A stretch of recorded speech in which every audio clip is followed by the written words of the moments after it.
Well, earlier today, we were joined on the show by Paul Barber, the chief exec at Brighton, and actually he said, didn't he? He said this may well just be, this wasn't the intended consequence, but it may well be the consequence that we now have a really strong look at the way that English football is governed, and we believe that Tracy Crouch, the former sports minister, is now going to conduct a root and branch review of English football, of the governance, of the ownership, of the state of the game. So who knows what will happen from here on in, but there's been so much talk about the German model in the last few days. So let's introduce our own German model to the show, Raphael Honigstein. Nice to see you as always, Rafa. Thanks for joining us, mate. Right, German models, not German models like you, but German models like the football. Let's just talk about exactly what this 50+1 thing is, because we've seen it everywhere, and I'm sure there are some people who are still not fully aware of exactly how it works over in Germany. Thank you, Jake. Well, 50+1 is really just shorthand for the majority of voting rights resting with the members.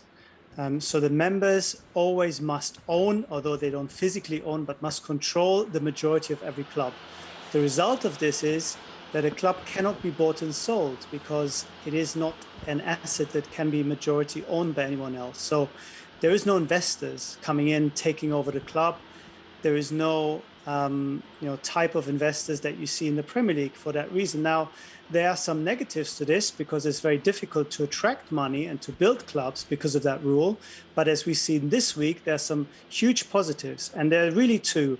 One is the control that the members exert through their voting rights, because they can vote in a chairman, they can vote in a supervisory board, is a huge degree of control. Because if you run the club, let's say you're Mr. Kroenke or Mr. Glazer, the members can vote you out at the next AGM. They'll say, we don't like you anymore, and they'll vote somebody else in. So you will lose control of the club. So there's a very different relationship, if you will, than just being fans and going to games.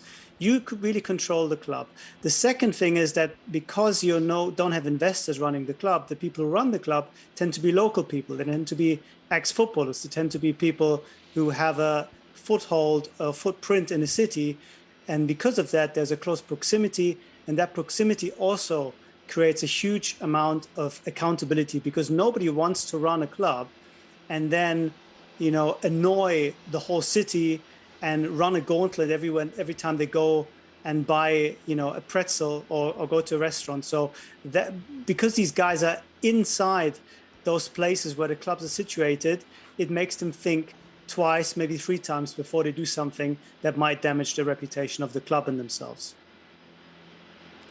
Look, I'm a little bit of a simpleton when it comes to this sort of stuff. That sounds to me like an absolute dream for English football. I don't know, though, whether that's an achievable dream when the Kroenkes and the Glazers and FSG have bought those football clubs, are fully invested. How do you go from that to creating a sort of fan-owned model in those big clubs? Is it possible? I don't think it's possible to sort of reverse engineer these structures and impose the German model onto the UK system, because we might now have sort of extreme version of owners, if you will. But of course, the principle of a club being run as a company goes back hundreds of years. It used to be the local factory owner who would lose money, but who would love the club and put his own money in. And now you have a more extreme version of that with nation states or American hedge funds and so on invested in it. But to turn the clock back, or to arrive at a situation where clubs are democratically organized and owned by the members, i.e. owned by no one really, is impossible, I think. What can be done, though, is maybe just have somebody representative on the board. I think if you just have one fan representative on the board who is involved in decisions, who at least has some oversight, a degree of transparency, who can, raise his hand and say, hold on, guys, this is not good. And if you're doing this, I predict that something bad will happen. I think that would already be a huge step forward. Rafa, so we see the positive side of this 50+1 model, but tell us a little bit about Leipzig and why are they so unpopular in Germany? So there are two problems with the model. One is, as I alluded to earlier, it restricts growth. It's an organic model, but you have to do everything very slowly, because you can't have somebody coming in and pump lots of money in very quickly. That's not allowed under the rules, because even if you were to find somebody, that somebody wants to have full control and is not going to come in, but still let the members decide what's going to happen. So as a result, you have a bit of a system where, you have one or two big clubs and then everybody else somehow seems to get along, and you don't have that competitiveness for the top 4 places. You don't have those title races that we have in the Premier League. So there is that downside. The other downside is that people are looking a way around these restrictions. And what Leipzig have done is say, yeah, fine, we still have the members. This is all owned by the members, but they've constructed it in a way that nobody can really be a member. And if you want to be a member, you have to pay thousands of euros. And effectively, the club is not owned by the Red Bull Corporation, but it is bankrolled by them. And the structure is really just paying lip service to the model. And that's why a lot of people think this is very problematic, because it subverts the existing model, but also it creates pressure, because all of those who are sticking with the existing model are now finding it more difficult to compete, because Leipzig are very effectively subverting it. So that is one of the big debates in German football, where people are actually saying, do we have to be more open? Because if we're not, you either have people subverting the system, or we have a system where Bayern Munich win 9 titles in a row and nobody can really compete with them.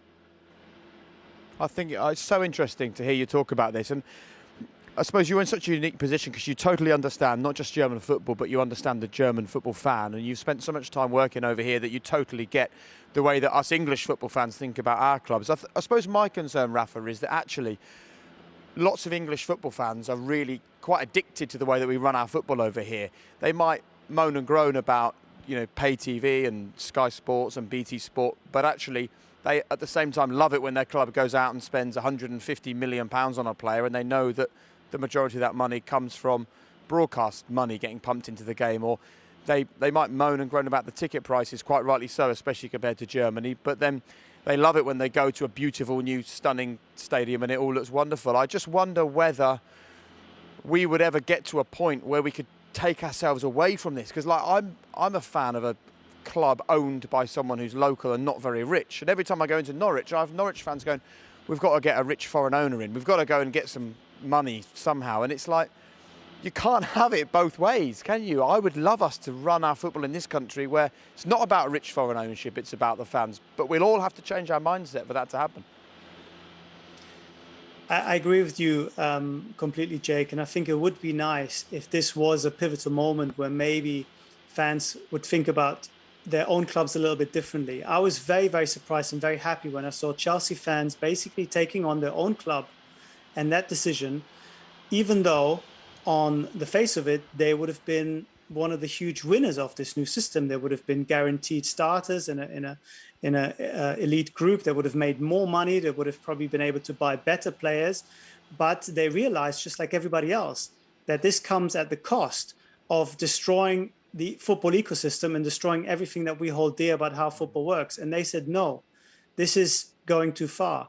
And I'd like to see that mindset coming in perhaps a little bit earlier to prevent some of the terrible things that people want to do with football. And if that mindset comes a bit earlier, I think that we're all maybe a little bit more aware of the pitfalls and of the problems, even though it is always tempting to, have the best players and be competitive. I think football as an institution, a club as an institution, a club as something that is dear to you as a community, even if you don't necessarily win the Champions League, if you don't necessarily can afford an Erling Haaland, I think the social responsibility that comes into it is something that we need to push and cherish a bit more. So, Rafa, what is the German view on English club ownership then?